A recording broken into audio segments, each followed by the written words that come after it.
ಹೇಗಿತ್ತು ಸರ್ ತೊಗೊಂಡ್ರಪ್ಪ? ತುಂಬ ಚೆನ್ನಾಗಿತ್ತು. ನಿಮಗೆ ಅನುಕೂಲ ಆಗುತ್ತಾ ಸರ್? ನಮಗೆ ತುಂಬ ಅನುಕೂಲ ಆಗುತ್ತೆ. ಯಾಕಂದರೆ ನಮಗೆ ಯೂಶಲಿ ಕಂಪ್ನಿಗೆ ಪ್ರಿಂಟೆಡ್ ಬಿಲ್ಲೇ ನಾವು ಸಬ್ಮಿಟ್ ಮಾಡಬೇಕಾಗತ್ತೆ. ಸೊ ನೀವು ಕೊಡೋ ಪ್ರಿಂಟೆಡ್ ಬಿಲ್ಲು ಸೊ ಚೆನ್ನಾಗಿದೆ, ಏನೂ ತೊಂದರೆ ಇಲ್ಲ. ಸೊ ಈ ಆ್ಯಪಿಂದ ಬುಕ್ ಮಾಡೋದ್ರಿಂದ ನಮಗೆ ಇಮಿಡಿಯೇಟಾಗಿ ಕ್ಯಾಬ್ ಅವೈಲೇಬಲ್ ಇರುತ್ತೆ. ಪ್ಲಸ್ ಯಾವುದೇ ಪೀಕ್ ಟೈಮಲ್ಲಾಗಲಿ ಅಥವಾ ಯಾವುದೇ ಕ್ರೂಷಲ್ ಟೈಮಲ್ಲಾಗಲಿ ಇಮಿಡಿಯೇಟ್ಲಿ ಕ್ಯಾಬ್ ಅವೈಲೇಬಲ್ ಆಗಿರುತ್ತೆ.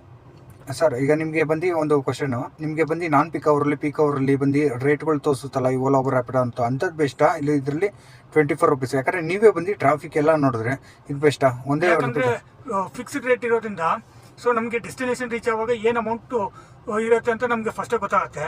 ಇನ್ ಕೇಸ್ ಅದು ಪೀಕ್ ಅವರ್ಸಲ್ಲಿ ರೇಟ್ ಬೇರೆ ಆಗೋದ್ರಿಂದ ನಾವು ಬುಕ್ ಮಾಡುವಾಗ ಒಂದು ರೇಟ್ ಇರುತ್ತೆ, ಡೆಸ್ಟಿನೇಷನ್ ರೀಚ್ ಆದಾಗ ಒಂದು ರೇಟ್ ಆಗುತ್ತೆ. ಸೊ ಅದು ಯೂಶಲಿ ನಮಗೆ ಡಿಫಿಕಲ್ಟ್ ಅನಿಸುತ್ತೆ.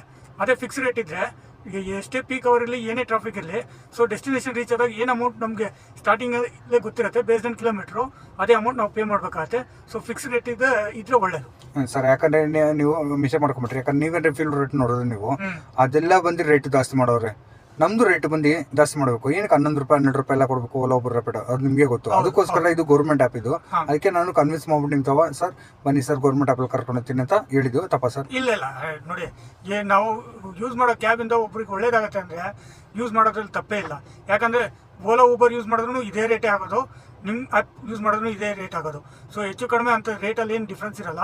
ಸೊ ಈ ಆ್ಯಪಿಂದ ನಿಮ್ಗೆ ಎಲ್ಲರಿಗೂ ಒಳ್ಳೆ ಅನುಕೂಲ ಆಗುತ್ತೆ ಅಂದರೆ ಎಲ್ಲರೂ ಇದನ್ನೇ ಯೂಸ್ ಮಾಡೋದು ಒಳ್ಳೆಯದು. ಸರ್ ಲಾಸ್ಟ್ ಒಂದು ಫೈನಲ್, ಇದು ನಮ್ಮ ಲೋಕಲ್ ಡ್ರೈವರ್ಸ್ಗೆ ನೀವು ಸ್ವಲ್ಪ ಸಪೋರ್ಟ್ ಮಾಡ್ತೀರಾ? ಖಂಡಿತ ಯಾರೇ ಡ್ರೈವರ್ ಬಂದು ಈ ಆ್ಯಪಲ್ಲಿ ಸರ್ ಟ್ರಾವೆಲ್ ಮಾಡಿ ಅಂದರೆ ನಾನು ಖಂಡಿತ ಟ್ರಾವೆಲ್ ಮಾಡ್ತೀನಿ. Okay, thank you sir. Okay.